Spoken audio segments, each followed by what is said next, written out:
All righty. Well, let's go ahead and get started here today. So thank you guys. I appreciate everybody who's attending today. This is our small business education series. We try to put these on every couple of weeks. Just again, no sales pitches, nothing like that. This is just, pure education, trying to help, businesses grow and adapt to changing times. So without further ado, let's go ahead and get started here today. My name is Chris. I've been in the marketing business for quite a while now. I am the owner and CEO of No Boundaries Marketing Group. We are a small business, just like most, and we consider ourselves a niche marketing company. What we do is we focus solely on small business. We don't handle big corporate, large franchise accounts, anything like that. Our passion is honestly helping small businesses grow. So for what it's worth, that's who we are. That's what we do. And if you want to find out more, obviously you can read that on our website or you can give us a call. But the reason why we're all here today is to learn about, what we can do to help people feel more comfortable returning to stores. So with that said, we're in a roller coaster, and I really don't think that anybody could have prepared for this. As much as, we've done to try to mitigate potential risk, with the whole 2008 meltdown, so on and so forth, recessions are nothing that, we're not used to, if that makes sense. We know they're coming. We know they happen. We know there's downturns in economies, so on and so forth. And so to an extent, we can prepare for those. But this is different. This is, unprecedented. We actually shut down businesses, aside from, we'll call it a recession. I don't know what the technical term is for it. There are businesses that are thriving and there are businesses that are suffering. So for what it's worth, the big picture is we're on a roller coaster. And so as federal, state, and local restrictions ease, tighten, ease, then retighten, then ease again, we're all just trying to figure out, what are we supposed to do? The thing that we encourage businesses to remember is, before you flip over the open sign, you need to be prepared. You need to have a plan. I know it's really easy to sit back and say, my goodness, we've been sequestered now for months and, my business is dying and this and that. I get it. We're in that same boat. We know all too well what, some of the challenges are. But, again, when you're unprepared or when you just jump in head first without a plan, that's where things go wrong, and they can go really wrong. So if you're a glutton for punishment and you just really want to suffer a little bit more, be my guest. But, for us, we chose a different route, and we chose to educate ourselves. We chose to understand more about what's going on, and we chose to, take things a different route. So looking at this, so more and more people, again, are being exposed to this whole coronavirus thing. When we look back to statistics back in March, 13% of people said that they knew somebody with COVID-19. Now, that's pretty low. And arguably, I know, again, plenty of people that were in this boat. People question, is this real? Is this a thing? Are we under some government experiment? What's going on here? Now, that's not the case. Now I think it's safe to say the majority of people, because again, these statistics are back from April, but I think it's safe to say the majority of people know somebody who's been affected by this. And so, it's tragic. There's a lot of loss of life. There's a lot of hurt, pain, everything that's going on out there. And I think, the sentiment around it, to where now we're not seeing as many people more or less question it. Now it's more, all right, what do we do? What do we can't live in fear. We can't do this. So what do we do? You can also see there who's concerned about the coronavirus. That's jumped significantly as well. So, again, it's safe to say it's on the top of all of our minds every single day. And sadly, I don't think the media is going to let us forget about it either. So what are people doing? So what's been more or less the effect of this? And again, these stats go back through April, but stop shaking hands. I don't know about anybody else, but I'm a big believer in, that firm handshake, looking somebody in the eyes and doing business, the old fashioned way. Sadly, not the case anymore. We find ourselves doing webinars instead of in-person meetings. We find ourselves doing virtual classes or virtual meetings with clients versus in person.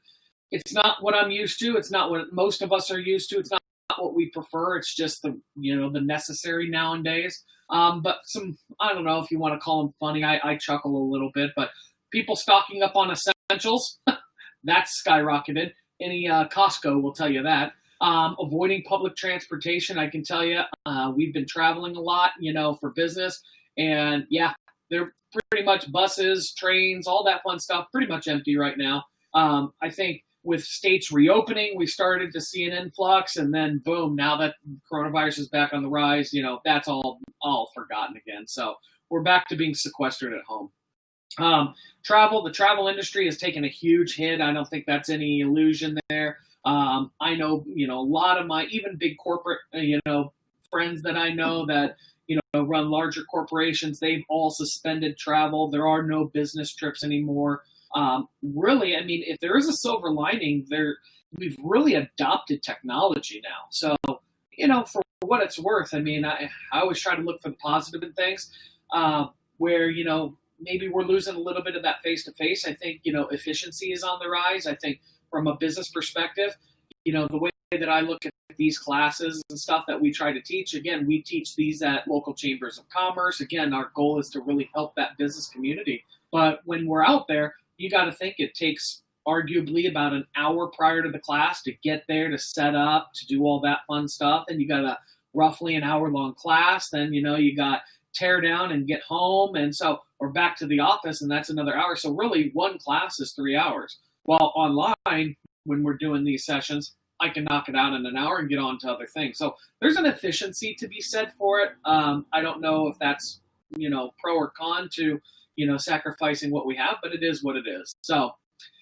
cutting back on restaurants, changing plans for vacations, online shopping skyrocketed. If you're an e-commerce store, you're loving this. And then again, cut back on socialization. We've really lost that face-to-face. I think that's what some of us are really striving for now is, I miss it. I miss, going out to restaurants, I miss, Friday nights with the wife at the movies or something like that. That doesn't exist anymore. Now it's Netflix and popcorn. So, this is a fun little graph that we put together here. This is actually this is a website. I'll share it with you here in a bit. I use this to help kind of educate clients on what they're looking at, what exists in the market, what are people asking online. I just did one today for COVID-19 just to see, hey, what are people asking? The who, what, when, where, whys, all that fun stuff. You would be amazed at the numbers behind these things. Now, arguably, it's in the media. It's everywhere we look. We get that. But when you really see the volume and what people are looking for and what they're asking and the questions that they're putting in online, it is mind-boggling. You can tell it is absolutely 100% on the forefront of the vast majority of people. And that's, it's sad to an extent. We'd like to see this energy being focused elsewhere, but, it is what it is. So other things that people are asking, and again, I don't have a slide for this, but just to kind of fill you in on it. A lot of people are asking for, when it comes to like business-related searches, are the near me's, is a business open, stuff like that. Now, we're going to talk about why that's important in a minute, but again, these type of things, it's all about education. You gotta know before you can figure out a solution. So this is us doing that research to find out, what do we need to know? Well, here's what we need to know, and it's how people are searching. So what does the new norm look like? It's certainly not going out to restaurants with your friends and family. It's certainly not going out to sports games. It's avoiding the office. It's, retail stores being empty. Parking lots just not really having a whole lot of stuff going on. So it is what it is. I don't know any other way to say it, but it is what it is. We have to adapt. We have to, look forward and see, what is this new norm going to be for us? What are we going to be doing, or how are we going to be doing business? And more so as a business owner, how are you going to attract new clients? If you're an auto repair shop in Surprise, Arizona, you still need business, and there's still people searching. There's still people that need your services. We just got to find a new way to connect with them, maybe. Or maybe we don't. Maybe we already know how to connect with them. We just need to figure that out. Baseball or sporting games, football, any type of sports entertainment. man, I miss those. I never realized how much I appreciated going to a game until now, till you can't go. Stadiums are empty, so on and so forth. And, that may not sound like a big deal in and of itself, but when we look at the big picture and what's affected by that, there are literally thousands of businesses connected to these industries. So if you look at a baseball game, think logically, what industries are going to be affected by that? Well, certainly, obviously, the players, the owners, stuff like that. I mean, if they're not bringing in money, well, then they're not spending money. And when we look at those guys, they don't spend, $20 at a restaurant. They spend 200. They don't, spend 20,000 on a car. They spend 200,000. Their income level supports those type of expenditures, and they contribute to the economy. Well, when we look at what are some of the other businesses that contribute to that, well, there's advertising throughout those stadiums. There's typically an ad management company that employs hundreds, if not thousands, of people to manage those.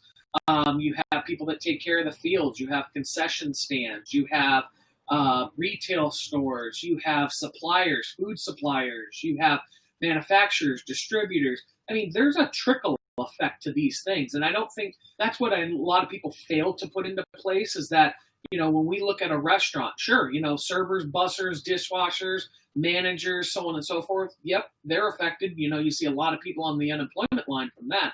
But what you don't see on the backside is, what about that, truck driver who delivers the food to them? What about, the farmer that grows the food? Not to say we're not eating, obviously that's not the case, but, you got to look down line as to what's that trickle effect from you not going to that restaurant anymore. So this is the new norm is a challenge, let's just say. So what does the new norm look like? Again, the first thing to understand, it's not a free-for-all. Things will likely never return to normal. That goes without saying. Regardless of what restrictions are going on, regardless of where we're at with that, we know things are not going to be the same. So it's fair to say the way you did business before is not the same anymore. The most important thing for us as business owners is to stay up to date on all of this stuff. I get information from my local cities, from the state, federal government, county, you name it, chambers of commerce, CDC. I look to credible sources to find information. And why? Because Facebook, we're not even going to go there. I don't even need to say it. Don't go to social media and find your information. That is probably not accurate, and chances are it's just perpetuating poor fake news. And so we're not even going to go there, not even a discussion today. Do yourself a favor, go to trusted sources, find out the facts, and then implement your solutions based on the facts. The other thing to consider too is what are consumers looking to do? So a recent survey shows us here what people are yearning for. Apparel, shoes, accessories, grooming product. I can tell you, my wife usually gives me a haircut. I broke the clippers, not on purpose, I promise. She actually does a really, really good job. But going to the barber, I mean, I miss that, getting that straight edge razor, and just there's something about it, and it's magical. So, just getting back in there. I know I was talking to my mom the other day, and oh my, you never realized how much that woman depended on coloring her hair, and she was freaking out, she just, I don't know, lost her mind. But anyway, now she's back into the barber or the salon. So, these type of things people are really, really grasping onto. Entertainments, hobbies, sports. I mean, with our sports closed down, people want to get back in. They're going to parks now. They're going outdoors. They need these supplies. And, maybe Walmart's a good source for it. But, we want to encourage people, shop local. There's a lot of local businesses that are dying by the vine. They need your business. So, again, for those, you got hobbies, entertainments, hardware stores, stuff like that, home decor, electronics, pet stores, so on and so forth. So, people are looking to get out. They're willing and able to spend money. The biggest thing, though, that you got to do before we get out there, before we start reaching out and trying to get consumers into the store, you got to have a plan. And that is the most important thing in this entire deck. If there's one thing that I can communicate is that we really, really, really, really need a plan. When you throw that open sign on there, I'll tell you what, you're inviting trouble. And that's not meant to discourage businesses from opening. That's to say, there's a lot of unknown factors factors out there. And so you need to be prepared as much as humanly possible for those challenges. So what does that look like? Obviously, you need to know what the regulations are. So we've been back and forth. We're buying a piece of land up in Oregon. So, we've been traveling between Arizona and Oregon, getting that deal finalized. And so the big thing that we look at, hotels and stuff, we're not staying in hotels. We actually bring our RV with us. And the biggest thing we know, when you stop at a gas station, I don't know what to expect. Are they going to let me in? Are they not? Do I just pay at the pump? Do I, what's the deal? Can I go to the bathroom inside? Boy, do I got a story on that one that I'll share with anybody who wants to hear it later on. But it's incredible how different things are. And the funny part is, it's not necessarily that it's all that different between states, which it is, but it's not that, obviously California's restrictions are a little bit more than Arizona. Oregon's a little bit more lax than California, so on and so forth. But when we look at it from store to store, I mean, we're business owners. This is our property. We get to dictate how we do business. And I'll tell you what, there are business owners that take it to extremes, and then there's other ones who really don't care, and everything in between. So it's really tough as a consumer to know what to do now. And so this is where we say, understand the policies, just understand what's expected, and then adapt to that. And again, if you want to be super, restrictive, by all means, it's your business. You can do what you want. If you say, you know what, I don't really care if somebody wears a mask in my store, well, then that's your prerogative. But just understand what's required, because that'll come up later on here. Other than that, our industry best practices or policies, what does that look like? Fortunately, restaurant associations, contractors, stuff like that, there's a fairly decent amount of information out there for you. And certainly we can help you navigate there if you do need that. But there's a lot of good information about, businesses that have failed forward. We say failed forward because it is what it is. We're going to all make mistakes in this. And, when we fail, we got to make sure that we move forward. And so failing forward is not a bad thing. It's a necessary evil in business. We've all done it. So you got restaurants out there that are learning what to do and what not to do. And fortunately, because we're all stuck at home or we're all stuck indoors, we're online. And so we're communicating that with people, which again, that's another silver lining in this whole thing, is that, people are willing and able to communicate, sometimes for the worse, but sometimes for the better too.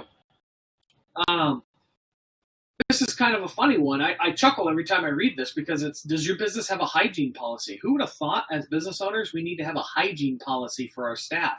How many times? And again, I'm not just talking restaurants. Restaurants are extreme. You better be washing your hands every 10 seconds, and certainly probably have your employees in bubbles. Just kidding. Don't do that. But, hygiene policies are important. People want to know, what are you requiring your staff to do? How often are they washing their hands? So on and so forth. So a hygiene policy. Yep. That's a new norm for 2020. What's expected of them? The big thing is, a lot of businesses, they're plastering signs and duct taping things to windows and all this fun stuff. But the question is, do you follow them? A great example, and we won't name the business by name, but went into a restaurant the other day. Phenomenal restaurant, by the way. Great food, great service. Everything was fantastic. Now, for me, I'm a little bit, on the relaxed side, if you will. Not to say I don't believe in this, not to say I don't wear a mask, all that stuff. We do. But, for businesses that don't maybe require it, I'm not opposed to still doing business with them. There are other people who are. So anyway, walk into this restaurant in the morning, just grabbing a bite to eat, and on the door, very strict in Oregon, you must wear a mask. And so we walk over. I didn't have my mask on me. Oops, forgot it in the truck. Okay, let's go back and get the mask. Well, before I made that turn, they were waving me to come on in. And I thought to myself, wow, okay, well, I really don't want to walk back to the truck, and there's nobody in the restaurant, so I don't really see much of a risk there. So yeah, let's just go do it. Because we're taking the food to go anyway, so let's knock this out. But that just goes to show you, you need to be prepared. What's expected of them? That staff member, should they have done that? I don't know. I mean, it's not my business. It's not my place to say anything. But what's expected of them? Would the owner have approved of that? So you really need to make sure that your staff is understanding what's expected of them. Other things are like, do you need PPE? What PPE do you need? Do you need to wear gloves? Do you need what kind of face mask? Do you need a shield? Do you need this? Do you need that? Are you wiping down pens? Are you doing? There's so many questions to ask in that. You need to think objectively. What are clients or what are potential clients coming in contact with? How often do you need to clean those areas? How do you prevent the transmission of this disease? Other things, social distancing. A lot of places, they're putting the little stickers on the ground. Some of those stickers are coming up now. Some of them are creating trip hazards. Make sure, please inspect those if you're putting those down. But more so than that, are you adhering to them? How do you enforce these policies? I think that's probably one of the best or most important bullet points that we have on this particular slide is how are you enforcing these policies? Now, I will hand it to some of these businesses that we've walked into. And again, we don't always, it's still surprisingly not top of mind to bring a mask with me everywhere. I still forget. I still make mistakes. I'm a human being just like everybody else. But, some of the businesses, I'll tell you what, you walk in to go to the bathroom real quick, you're walking around, you want to grab a bite to eat or a snack inside a store. Some of them will just kick you right out. And other ones are really, they avoid it.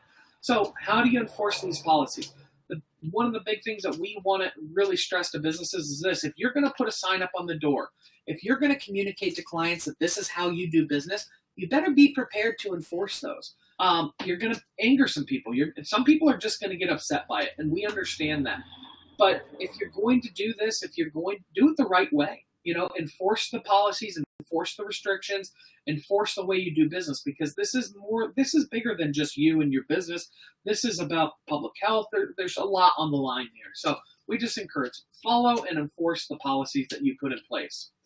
And then last but not least is, how are you monitoring your employees' health? What's your sick time policy? You would be amazed at how many clients we talk to, and they have no concept or clue. Hey, if somebody says they're sick, well, toughen up.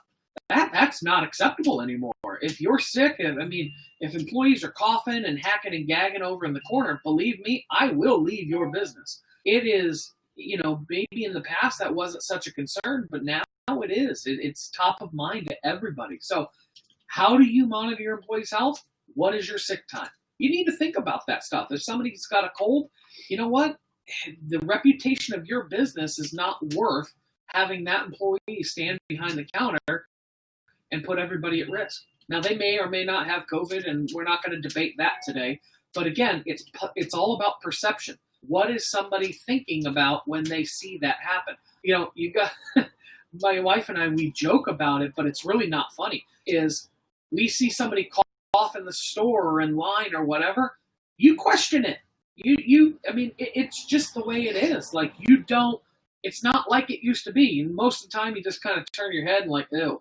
But now it's, I'm leaving. I'm out of here. Does this person have COVID? I don't even want to deal with it. I'm out. I'm leaving. So you got to pay attention to this stuff. So what are some of the issues that consumers are facing? So first and foremost, misinformation. That is the number one problem that we have right now. Arguably, COVID's the number one problem, but for all intents and purposes, this is the most important thing we're going to talk about. So misinformation. Sadly, it's the new norm. So with the rise of social, more people are spending more time on social media than they ever have.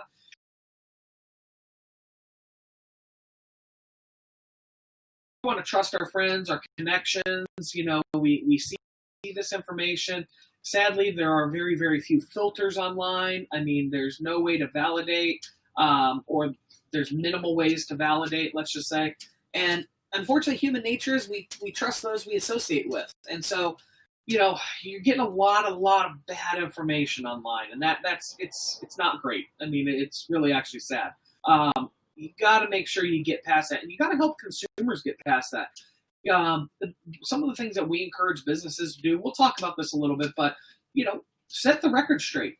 If you hear, and again, this comes back to talking with your staff and setting expectations, is that part of it is education. I personally, I don't want my staff talking with my clients about COVID unless I feel that they are at least educated enough to do so.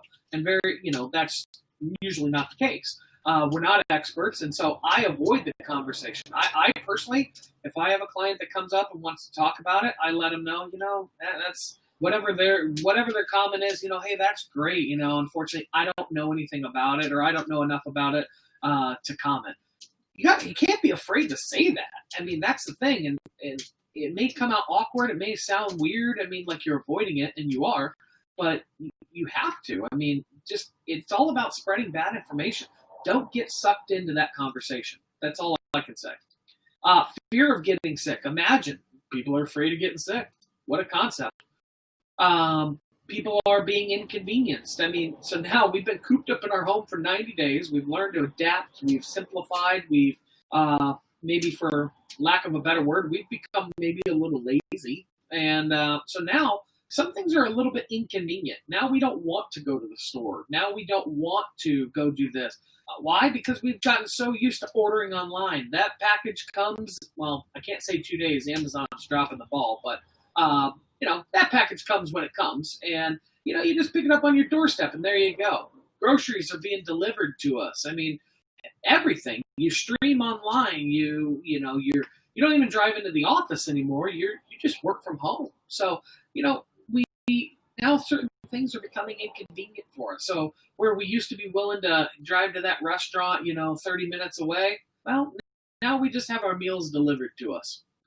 So you got to think about that. Is it inconvenient for a client? How do we overcome that? Perception. That's a big one. And this is kind of what we were talking about before, is that perception is at the root of all evils for consumers and businesses. When we look at what perception does, again, if you're the business owner, you're standing behind the counter, and that thing on your door says masks required, and you don't have one, what's somebody going to think of you? What's somebody going to think about your business? Same thing with employees, all that fun stuff.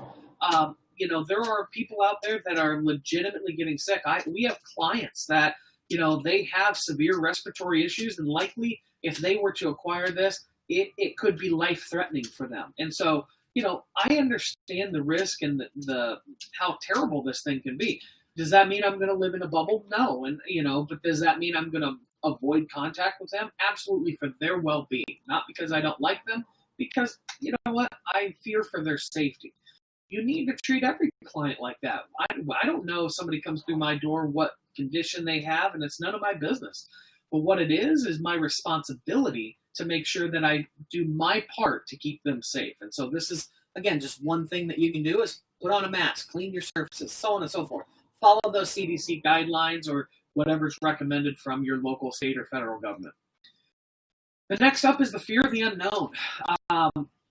People just don't know what you don't know. And so that's become a big fear nowadays. I tend to equate this more to if a business is open or not, or a product's in stock, this and that. I mean, it's the fear of the unknown. Do I want to take my time? Do I want to be inconvenienced to drive down to Walmart when they may or may not have that product that I need, or that small business? And maybe they do, maybe they don't.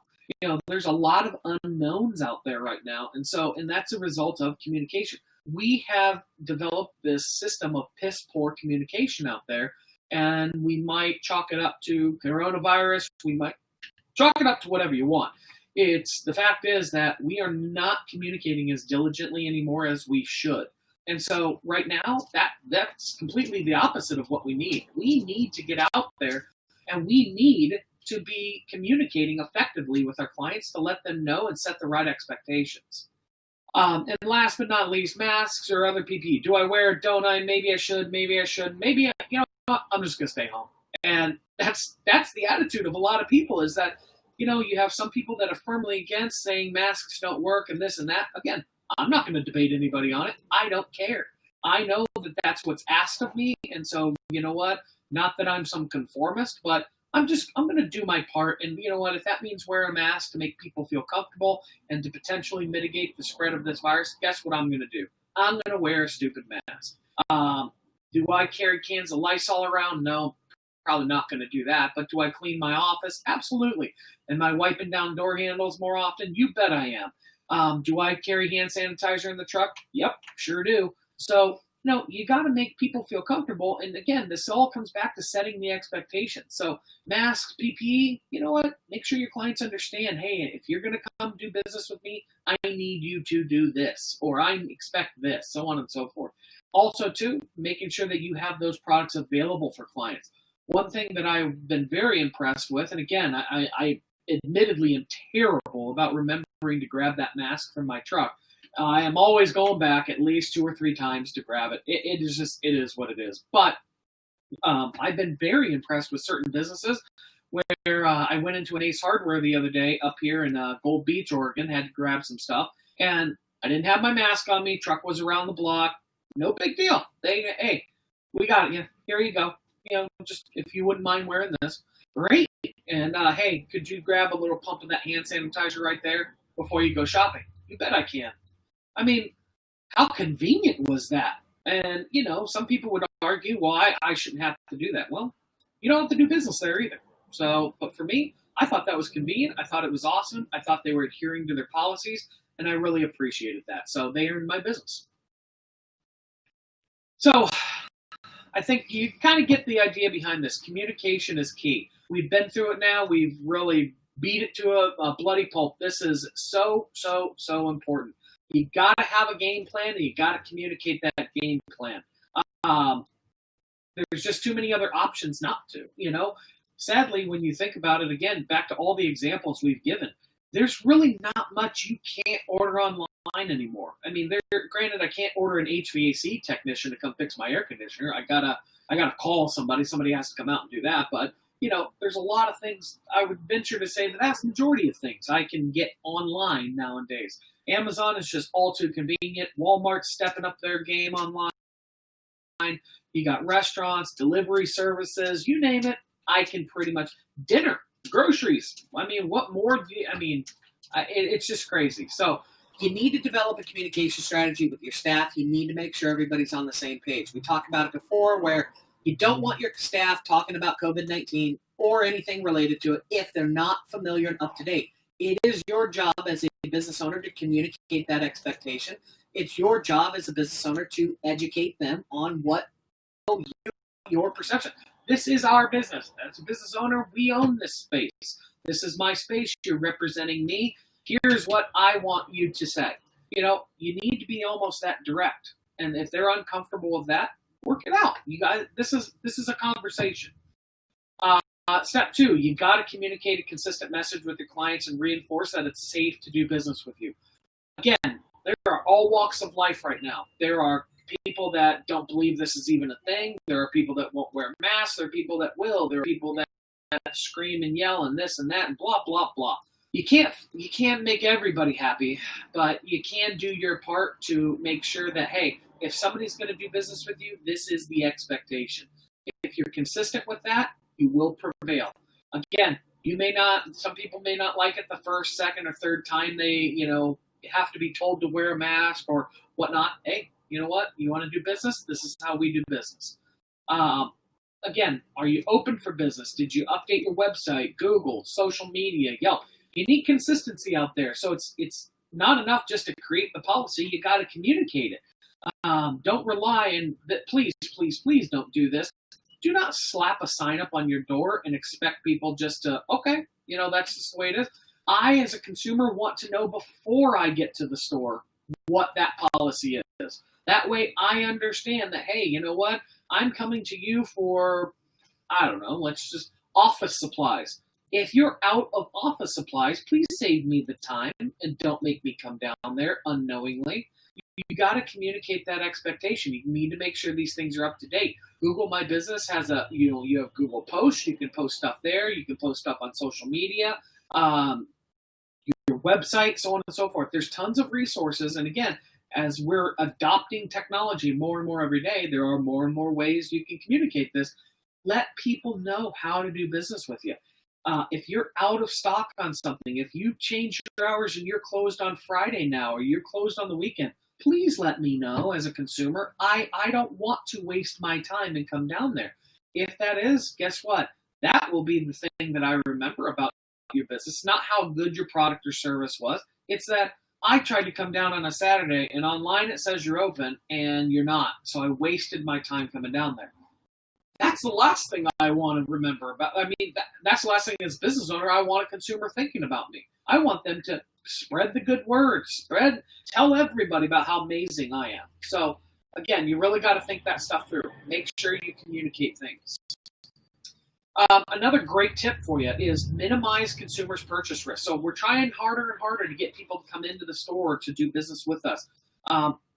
Now that you've communicated to clients how you do business and what you expect of them, so on and so forth, you may be directing them online and saying, fill out a form. You may be doing business over the phone. You may meet them or greet them at the door. Whatever it is, offer them something. Now, anybody who knows me knows that as a business owner, I am not a fan of couponing. I am not a fan of telling businesses to discount their products and services. I'm a firm believer that we all have value, and our value is stated in what we do. Now, with that said, sometimes we need a little push every now and then. Sometimes you have to give clients that, reduce that, what we call a purchase risk. So you really got to have that. You really need to kind of entice people. Increase that FOMO, fear of missing out. I'm learning acronyms for my wife every day. Increase that FOMO. Risk reversal takes a couple of forms you can look at. Free returns, free shipping, guarantees, free product with purchase. Again, if you do want to get into discounting, buy one, get one free. We're trying anything at this point to encourage businesses or encourage consumers, to come back to our businesses. And so sometimes that takes a little bit of incentive. That takes some incentive to encourage people to get off the couch or to, extend a little bit more effort than they might otherwise have to. You also have to remember, too, that you're the expert in the business. Now, I'll use my business as an example. We have plenty of clients, we're doing very well for ourselves, and, I'm proud of that. We work really, really hard for our people. Now, how many other marketing companies are there? There are marketing companies that you can literally go online and you can literally start to finish purchase your product or purchase your service. You can do everything online without ever talking to somebody. I don't know why you would do that. I mean, it doesn't suit my business model, but again, for some people, that's acceptable. And so how do I convince them, or what makes my business unique enough for somebody to choose me over that? Well, it's us. It's me. It's my staff. What we bring to the table. Again, those, we call them anonymous purchases. When you just buy something online, it's an anonymous purchase. There's nobody on the other end per se that you're necessarily doing business with. You're just ordering something, and you're ordering a product or a service. That gets really tough in our business. And so for me, you're buying me. You're buying my staff. And so our time, we are the experts. And so that's what you need to convey to clients is that, if you sell, and it doesn't matter what it is, if you're a restaurant, and you just make burgers, well, guess what? They better be the best damn burgers somebody's ever had. And that's what people are coming there to buy is, you got Chef Bob Smith behind the, counter, and man, he makes a great burger. Or you got that waitress that just builds that relationship that gets people to come back time and time again. So, you really got to think about these things is that's what keeps drawing people back. That's what we bring to the table.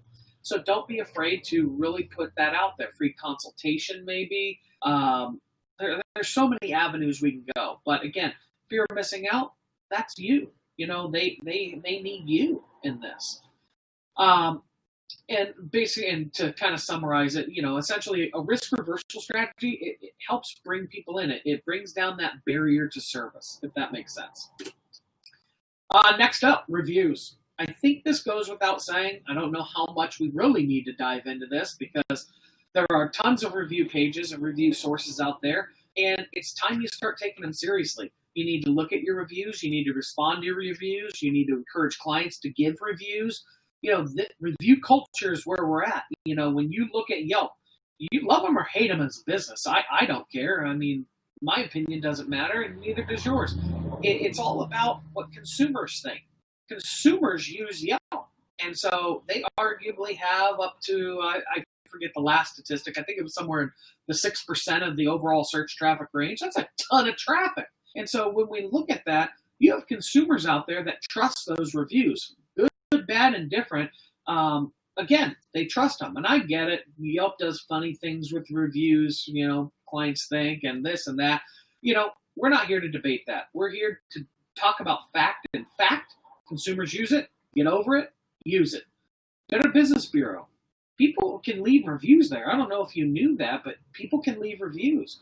Google, yellowpages.com or yp.com, Facebook. There are a ton of review sources online. Again, the more credibility we can build, the better that buying decision becomes for that consumer. So you need to take this stuff seriously. You need to respond to reviews. You need to answer the bad ones and don't go off on somebody. I saw something in a Facebook group the other day where apparently somebody posted a bad review and this business owner went crazy on it. And, now, again, I'm in the business, so maybe my view's a little jaded on this, but I can tell you there were plenty of comments from other people saying, how it's not appropriate for a business owner to do this. And while, yeah, it sucks that person left a terrible review, that is their opinion. They're entitled to it. Accurate or inaccurate, it doesn't matter. Yes, as a business owner, you have the right to defend yourself, but you need to be, let's say, delicate with that. And there are ways to kill them with kindness. I can tell you, I have seen some of the worst, most slanderous reviews in the world. And the way that business owner responded to that was like a 1-2 punch at the very end. And I'll tell you, made the world of difference. I would argue that turned everybody's experience into a positive one. Because if I read it, or when I read it, I would have thought, oh man, this business owner knows what they're doing. And they didn't say anything negative. It was just such a well thought out response. One day I'm going to screenshot it and put it on one of these because that's how awesome it was.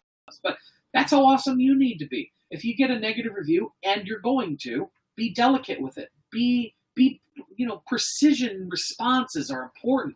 You got to make sure, we don't dismiss their complaint. We get the last word in, is what we like to say. And so when you're doing this, again, just go in there and, hey, I'm really sorry you had, that negative experience. We really work hard as small business owners to, create the best possible client experience, blah, blah, blah, so on, so on, so on.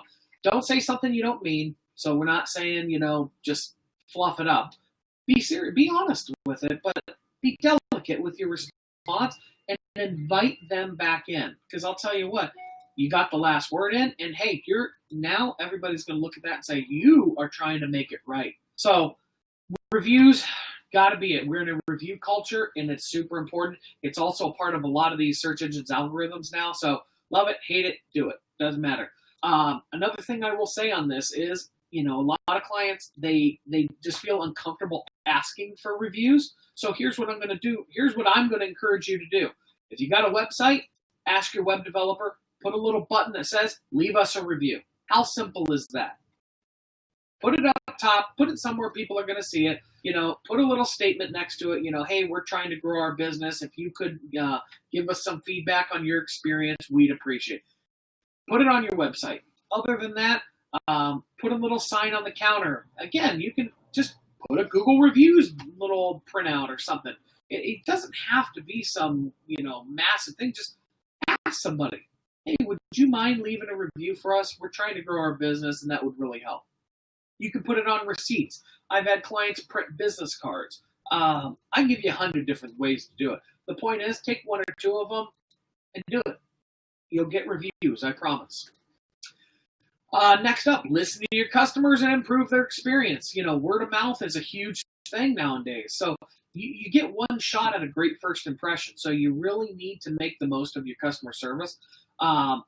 It'll help eliminate hesitation. It'll help, drive that business to you.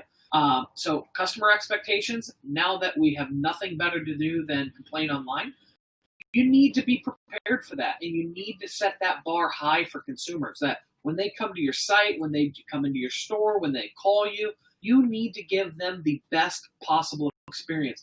I get it. We all have bad days. I recently met with some staff for one of my clients, and just having a good, honest conversation about what they're experiencing. We record some of their phone calls, and so I let them listen to their phone calls, and I'll be honest, some of them were downright depressing.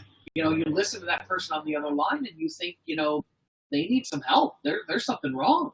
And so you need to be sensitive to that as a business owner and communicate that to your staff that, hey, we're listening to calls for this. Now, and again, it's not an intimidation factor or a threat or anything like that. You should be listening to how your staff handles calls. But more so than that, you need to remind people that, if you're an automotive business and somebody's calling you because, the AC went out on their car, well, last I checked, it's 119 here in Phoenix. And guess what? I'm not driving my truck without air conditioning.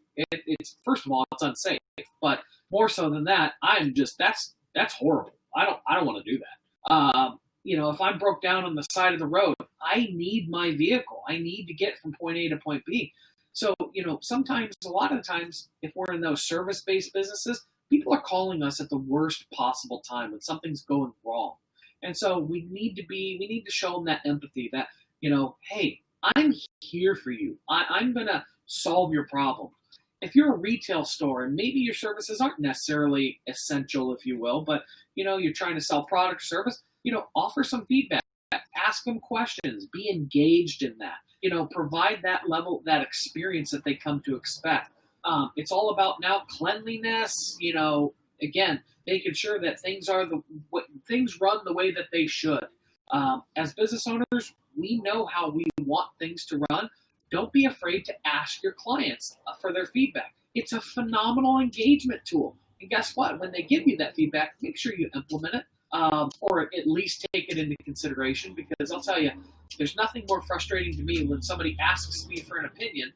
I go to such great lengths to provide them my feedback, and then it just gets thrown to the wayside. I'll probably never give you feedback again after that. So, take people's responses seriously. I gave you a little screenshot, an example there. There are some great survey tools out there. Again, how awesome would it be to send out a survey to your clients and get, 15, 20, 30, 100 back?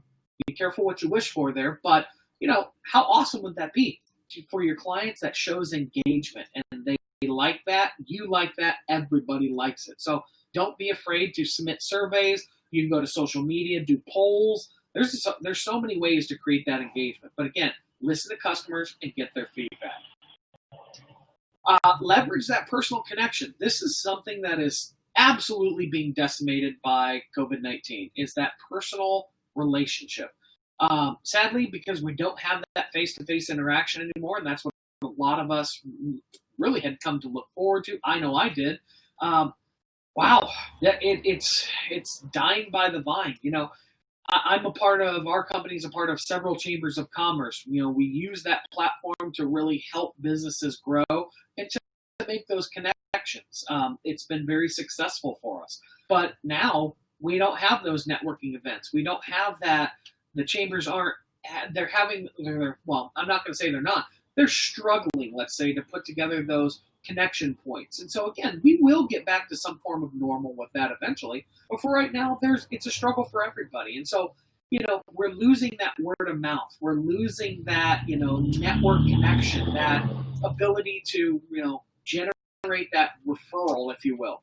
So statistically, people are 4 times more likely to buy from a business when referred from a friend. We have some fantastic clients out there, and truthfully, 90+% of my business comes from referrals. And it's because we do the right thing for people. We work hard, and, it gets around.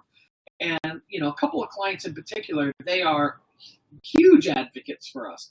They refer us to everybody. And believe it or not, we've gotten quite a bit of business from that. And so, Cheryl at Trinity Chiropractic, if I could give a little plug for her, amazing. Brian at Snyder and Winter, he's an attorney here in the Valley. Phenomenal businesses. Thank you guys very much for all that you do for us. But, that word of mouth is critical to a business. And so you need to make sure that you have programs in place to, either entice, incentivize, reward. Not that people should do it for the reward. I know that for us, I know my clients don't. They do it because we do a good job for them. But don't be afraid to reward them for that. So, for our clients, we give them a percentage of that other client's spend, again, as our thank you. Without them, we wouldn't have that business. So you know what? We share in that. Maybe it's a Starbucks gift card. Maybe it's a thank you card. It doesn't have to be monetary. You don't have to necessarily provide somebody something, in return. But, just that simple thank you. We send out thank you cards. We do a lot of things to show our appreciation to clients. So do yourself a favor. Put together that referral program. Even if it's a little piece of paper on your countertop or let's say a list on the countertop where, you ask clients, hey, do you know somebody who might be interested in our products and services? If so, put your name down and their name, and we'll reach out to them and just, provide them some information. I've seen stuff like that work. Again, might not have a ton of those with people not really coming into stores right now, but you can do that on websites. And also, too, don't be afraid to ask your clients for referrals. A great way to do that is, again, social media, a simple little post on that, and again, don't hide behind what you're trying to accomplish. I tell clients all the time, hey, you know what? And this applies for reviews too. Hey, we're trying to grow our business. Do you know anybody who is looking or needs help with marketing their business? Would you mind giving me their information so that I can reach out? Nothing wrong with that. 2 key points to that is you need to make sure you remember who gave you the referral, and you need to thank them for that. So again, if I'm calling Bob Smith because Cheryl at Trinity Chiropractic gave me their information and said, hey, you need to call Bob Smith over here with ABC Roofing. He needs help with his marketing. When I call Bob, I'm going to, hey, Cheryl at Trinity Chiropractic referred me to you, said you might need some help with your marketing. You need to make sure that you pass that information on. That shows that other person is thinking about them and they're referring. It creates that sense of community. So again, develop the referral program and perfect it. It's nothing you're going to do overnight. You're not going to be rock stars right off the bat. It took us a lot, and I still make mistakes with it too. Sometimes I forget to give the card. Sometimes, whatever. But, you just need to make sure you're doing the right thing for your businesses. And then last but not least, customer service. I know we've talked about it. We've stressed it. We're going to do it one more time. You must be a customer service rock star right now. I can tell you that's tough to come by, especially in these times. There's a lot of negative stuff going on. You gotta get past this. We need a little bit of sunshine in our world. I don't know how else to say it. We need to I'll figure out a better way to say that. But long story short, we need to create a little positive energy. And that's done through customer service. I'll give you my little pain point right now is Verizon. I have had a hell of a time with Verizon lately. Unfortunately, their call centers are reduced staff. Their stores have reduced hours. They're trying to work through this just like we are as a business owner. I don't fault them for that. Unfortunately, they have a 2-hour, 2.5 hour, or 3 hour sometimes hold time. That can be very, very frustrating, very, very concerning. It's tough to do business with them. When somebody gets on the phone, it's all in how they handle that. Some of the representatives that I've talked to have been rock stars. They empathize. They do all the right things. And then there's other ones that it sounds like I'm an inconvenience for calling them. Again, is what it is. But this is your opportunity to turn a negative situation into a positive. Customer service is key. Even if right now you don't have those problems, you don't have 2-hour hold times or whatever the case may be, there's still ways to provide amazing customer service. Follow-ups, engagement. Again, tons of opportunity there to go that extra mile. Right now, when some stores are struggling for business, this is the time to do that. This is the time to go that extra mile, ask for the referral, thank them for their business, ask them if there's anything they can do, walk them out to their car. I don't care what it is. Find a way to just really wow them. You do that with a handful of people, and I promise you, word of mouth starts getting around that, wow, you need to go to ABC Roofing, because I'll tell you what, those guys are amazing. And that feeling, that sentiment just keeps going, and it just goes through everything. It's amazing. So do yourself a favor. Customer service is key.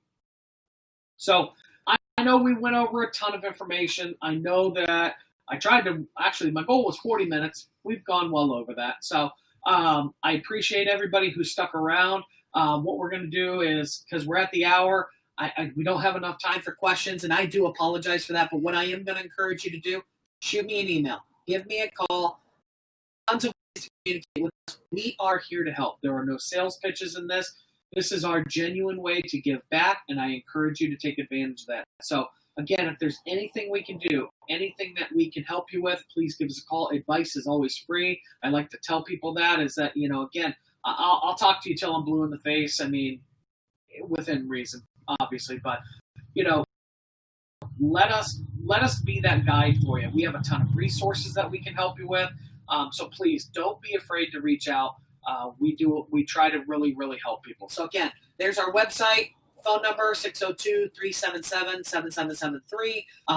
You can always visit our office. Now you do have to call first. You can't just come into the office right now just due to COVID-19 restrictions. But again, they're by appointment only. If you need to set one up, you can book an appointment on our website. You can call us. You can email us, chat with us. However you need to get in touch with us, let me know. We're here for you. So appreciate you guys' time, and thank you for attending, and I hope you guys have a wonderful day.